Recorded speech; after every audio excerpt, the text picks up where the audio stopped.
Hello, c'est Cyrielle de la chaîne YouTube Horizon Famille. Je voudrais t'aider à choisir un imagier pour ton enfant. Nous, on a opté pour celui-ci, c'est l'imagier de Balthazar, de la collection Aide-moi à faire seul, qui intègre les principes de la pédagogie Montessori, donc on aime bien à la maison, et puis surtout Léo l'adore. Comme tu le sais, j'aime pas trop donner d'âge, de tranche d'âge. Bon, là il y a marqué que c'est pour les enfants de 1 à 4 ans. Si notre enfant est plus âgé et qui montre un intérêt dans ce livre, voilà, il n'y a pas de souci, on peut aller largement au-delà. Je te conseille cet imagier pour 5 raisons principales. La première raison, c'est que, bon, comme dans beaucoup d'imagiers, c'est classé par catégorie, par série. Et c'est hyper important, en fait. Les enfants ont besoin de catégoriser et de classer les choses en fait dans leur esprit. Ça répond à leur période sensible de l'ordre, qui est une des périodes les plus importantes selon Maria Montessori. Donc ce genre de livre les aide beaucoup à mettre de l'ordre dans leur tête. Je te lis les quelques catégories qu'il y a dans le sommaire. Alors c'est les maisons, la maison de Balthazar, la cuisine, le salon, enfin voilà, tout ce qu'il y a dans une maison, le jardin de Balthazar, les fruits, les légumes. Ensuite, il y a les animaux de la maison, les animaux de la ferme, les animaux dans la nature. Ensuite, la planète Terre, le cosmos, les moyens de locomotion. La deuxième raison, c'est que les dessins sont très proches de la réalité. Ce ne sont pas juste des représentations abstraites ou approximatives des objets, des animaux, etc. Ce n'est pas juste des concepts abstraits pour les enfants, non, c'est vraiment proche de la réalité. Si je prends par exemple l'escargot, je crois que c'est page 153, ouais voilà. L'escargot, voilà. Là, l'escargot, il est fait de cette manière-là. C'est pas juste la représentation d'un escargot comme ça, souvent on fait voilà, en spirale comme ça pour montrer représenter la coquille de l'escargot.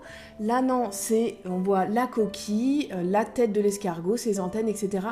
Donc voilà, ça ressemble à un vrai escargot et ça c'est très très important, notamment dans la pédagogie Montessori, parce que ça permet aux enfants de faire le lien entre la réalité et ce qu'on leur présente dans un livre ou dans n'importe quel jeu d'ailleurs. Ça j'en avais déjà parlé dans plusieurs vidéos. La troisième raison, c'est que les dessins, au-delà d'être proches de la réalité, ils sont aussi très beaux, très esthétiques. Alors j'avais noté page 185. Moi je trouve que... Qu'est-ce qu'il y avait déjà, page 185 ? Ouais, voilà. Par exemple, c'est vraiment esthétique. Là, le paquebot, il y a beaucoup de détails. On voit les hublots. Enfin, c'est hyper joli. Et puis, il y a aussi la péniche au-dessus qui est très bien faite aussi. Voilà, je trouve que c'est très important. D'ailleurs, même la barque, là, enfin, voilà. Là, c'est la page des bateaux, le voilier, etc. Voilà, je te montre un peu à quoi ça ressemble. Et puis même les fruits, j'avais regardé, c'est la page 120, les fruits. J'avais noté, hop. Voilà, les fruits sont super bien faits. L'ananas par exemple. Voilà, il y a vraiment tous les détails, il y a un beau coup de crayon. C'est Caroline Fontaine-Riquier qui est à l'auteur des représentations, des dessins. Même le kiwi, voilà. Le kiwi est super bien fait. L'orange, enfin voilà. L'idée c'est que ça répond, j'avais déjà fait une vidéo aussi là-dessus, c'est que ça vient répondre en fait à la sensibilité naturelle que les enfants ont à la beauté et à l'esthétique. Raison numéro 4 de choisir cet imagier, c'est que le vocabulaire employé est très très riche parce que les objets, les animaux, etc. représentés sont très diversifiés.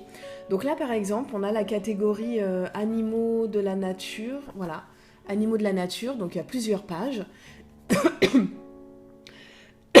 Pardon. Et il y a une sous-catégorie, enfin il y a une page sur les oiseaux.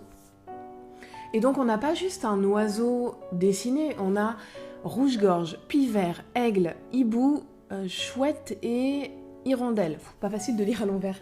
Mais voilà, l'idée c'est que bon, notre enfant, évidemment, ne va pas utiliser d'emblée le mot rouge-gorge, le mot pivert, il ne va pas le réutiliser tout de suite, surtout s'il n'a pas encore la parole. Mais même s'il l'a, il ne va pas forcément parler avec ces termes-là. En revanche, Il enregistre, on le sait, c'est comme ça que ça marche, il enregistre ces mots, il les stocke dans sa mémoire et puis il les connaît en fait.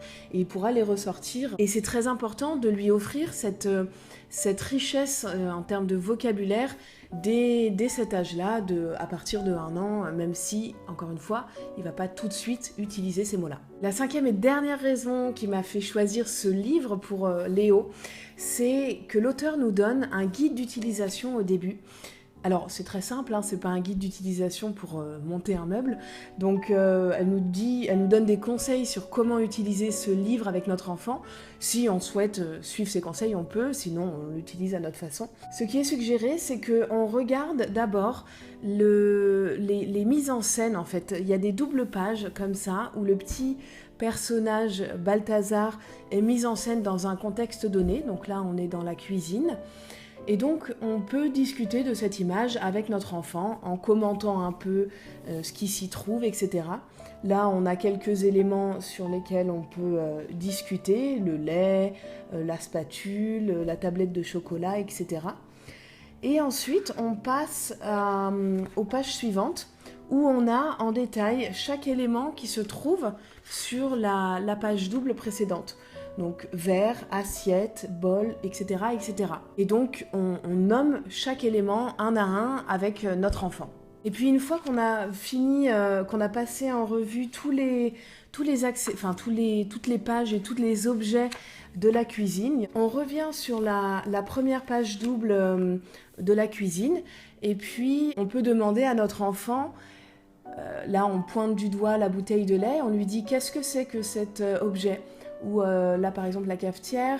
Est-ce que tu te souviens du nom de cet objet ? Est-ce que tu peux me rappeler son nom ? Et puis, on fait comme ça pour chaque catégorie, la cuisine, le salon, la salle de bain, les animaux, de la nature, de la ferme, etc., etc. Alors là, on parle d'un enfant qui a déjà acquis la parole pour nommer les objets, etc.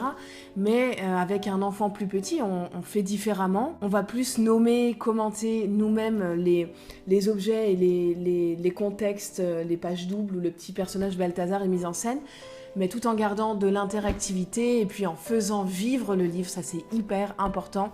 De toute façon, à garder en tête. Alors ce livre-là, il vient de la bibliothèque, d'ailleurs on le voit avec la petite lettre P. Ces derniers temps, j'évite de trop investir dans les livres, avec notre départ à l'étranger, on peut pas emmener toute une bibliothèque, donc on en trouvera là-bas sur place. Il faut savoir que dans les bibliothèques, il y a énormément de choix, enfin la plupart du temps, c'est vraiment super, il faut juste bien faire le tri, c'est vrai, mais comme dans n'importe quelle boutique, hein, finalement, à la Fnac...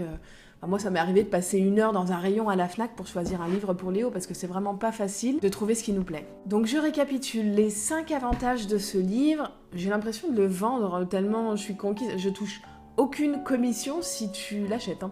Je précise. Mais c'est vrai que je suis tellement conquise que j'ai envie que tout le monde l'ait. Donc en bref, tous les 5 avantages. Il permet à l'enfant de classer les informations et les objets dans son esprit. Les dessins sont proches de la réalité, les dessins sont très esthétiques et donc répondent à la sensibilité, à la beauté des enfants. En 4e, je ne sais plus ce que c'était, je l'avais noté, oui. Le vocabulaire est très riche et puis il y a un guide d'utilisation vraiment très précieux de la part de l'auteur au début du livre. Personnellement, j'ai pas trouvé d'autres imagiers aussi, qui remplissaient tous ces critères. Alors bon, j'ai pas fouillé des heures parce que j'étais déjà très contente d'avoir celui-là. Il est pas mal épais, hein, déjà. Il y a de quoi faire. Mais bon, après, ça a le mérite... voilà, tu peux fouiller. Et puis, si t'en as d'autres en tête, n'hésite pas à les mettre en commentaire pour les partager avec les autres parents. Je pense que tout le monde serait bien content d'avoir cette information.